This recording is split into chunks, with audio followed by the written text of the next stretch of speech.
Our justice system is very much slanted on the sides of the wealthier party in any court system. I must also include the reality that while we have been fighting so hard for women's rights, we've designed our court system so a mother with money will always win. The battle between mothers and fathers is preventing solutions from unfolding. Forces must be joined. We must come together and demand change. I personally cannot speak for all the challenges the fathers face. I'm a mother, and all I know without a doubt is the challenges mothers face. But that doesn't mean I haven't recognized behaviors I personally think is an outrage against fathers. I've met good fathers who recognize how destructive going to court is on their children, and they would do everything in their power to not go down that direction. These fathers end up living in poverty. While working hard and earning very high income, they are constantly being blackmailed into court if demands aren't met. One father I met was living in a small basement apartment while his ex-wife lived in a big house, didn't have to work, and was living the high life.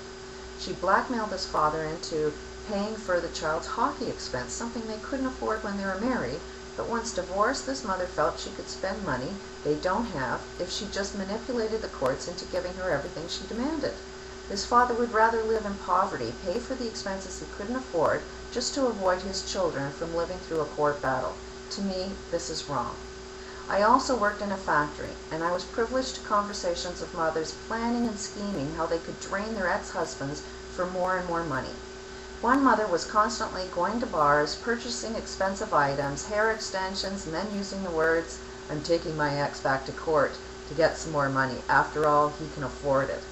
Another mother was really playing the system, had several children, lived rent-free with her parents, and bragged about how much money she got out of the father of her children. She faked an injury and scammed compensation, managed to manipulate another man into paying her bills, and she was laughing and bragging about all her accomplishments. Some mothers deny fathers access to their children, yet demand high support payments. They move on to the next man and then encourage the children to look at this new man as their father. These experiences fathers deal with do lead to mental illness and addiction. What makes it even worse is there doesn't appear to be much out there to support them. While dealing with this high level of pain, anger, and frustration, they have a drink to help them ease the pain, and the next thing you know, they become alcoholics. It's not as easy for fathers to collect welfare. It seems to be a system focused on helping mothers, and that explains why you see more homeless men than you do see women. Statistically, how many men are on long-term disability over women on disability? At one point in time, my daughter and me stayed in a women's shelter. My daughter was very young and dealing with extreme stress and just wanted to run away as far from family as possible. I knew if I could get her working with horses, she would calm down, so while in this shelter, I asked for assistance in finding somebody willing to help me out, which I was denied. I had to find someone on my own, which I did. Once I found this amazing man who would love to help out kids, I was told by the shelter not to follow through on it. They explained to me something is wrong if a man wants to help out a young girl, especially if she's troubled. They were pretty persistent in manipulating me to view this man as an abuser and not one of the good guys.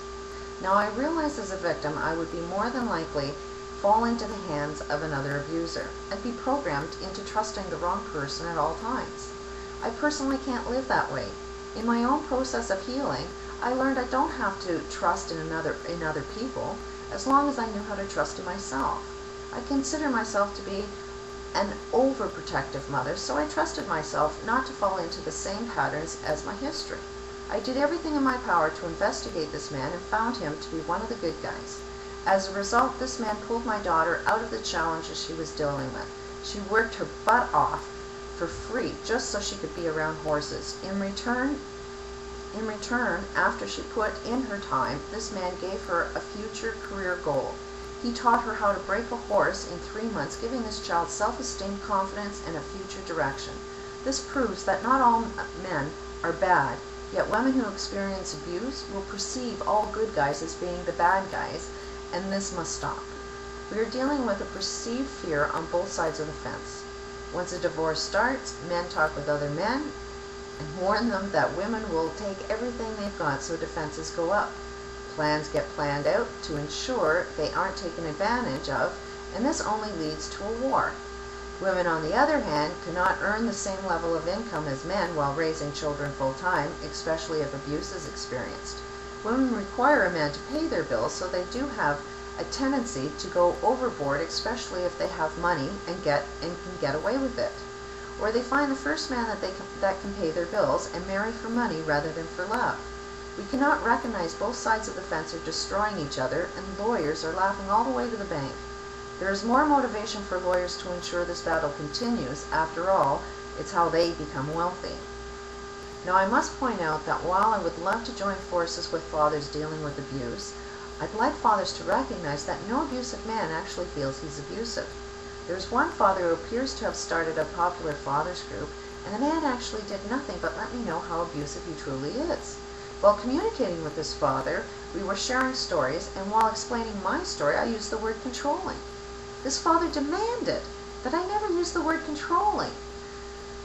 Controlling was something he was accused of, and he felt it wasn't true about him.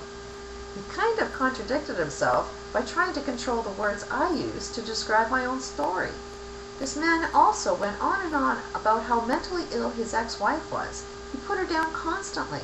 I asked him if he was interested in curing her mental illness and developing a better relationship for the sake of his children. His response was no. He had no interest in solving the problem. In his mind, she was no good, had nothing to offer his children, and would prefer she completely be out of the picture if he had his way. I couldn't help but recognize the same patterns I experienced. I left the marriage because of the emotional abuse of constantly being put down, ordered to do the impossible task, criticizing me in front of the children, and teaching them all to disrespect me. After years of this, one does tend to cry, and those tears were always explained by my abuser as I was depressed with mood swings. As a positive person, always looking on the brighter side of life, there's no way I was depressed. I simply would cry because of the abuse I was experiencing. Once I left, the name-calling increased. More and more mental illness accusations were being thrown around to my children, and he would actually tell my children if I was healthy, I would be earning a high income. He compared my poverty that he forced me into as a sign that I was mentally ill and my children shouldn't respect me because of that. My own children constantly were accusing me that I was sick and needed help. Nobody recognized this behavior as abusive. The hardships that caused me to endure eventually did cause a mental breakdown. So when I see a father have nothing good to say about the mother of his children, use words they are mentally ill, I question what is going on.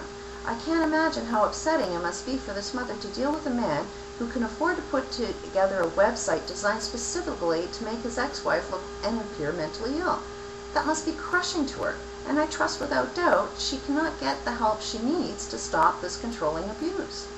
Through my own experience, I came to learn and understand why my ex-husband did what he was doing. He had other male friends warning him he must protect himself. He also moved in with another woman within weeks of me leaving him, and she let me know right up front that she didn't want her man's money going to me. My ex-husband came from an abusive family.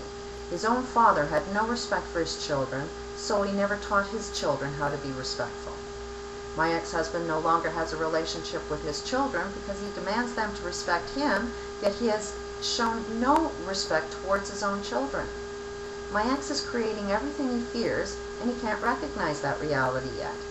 Does that mean I don't want him to be a part of my children's lives? No, my children hold the potential to repeat the same pattern if they can't resolve the issue with their father. This process involves healing, not blocking out, ignoring the problem, thinking it will simply go away. Patterns repeat themselves if you don't overcome them and learn from them. After everything that was done to me, I would forgive all past actions because this is the only path we can take that would be in the best interest of children. The only thing my ex-husband is guilty of is doing everything he was taught. He doesn't know any better, but once he does, I truly believe with everything inside me that he is a loving and good father. This is the only direction we can take that resolves these issues. We need healing and not revenge. If there are fathers out there who feel the same as me, I truly would love to join forces. Create your own videos and post them to explain the challenges you face. There are real solutions to this problem, but we have to want it first before it can be unfolded.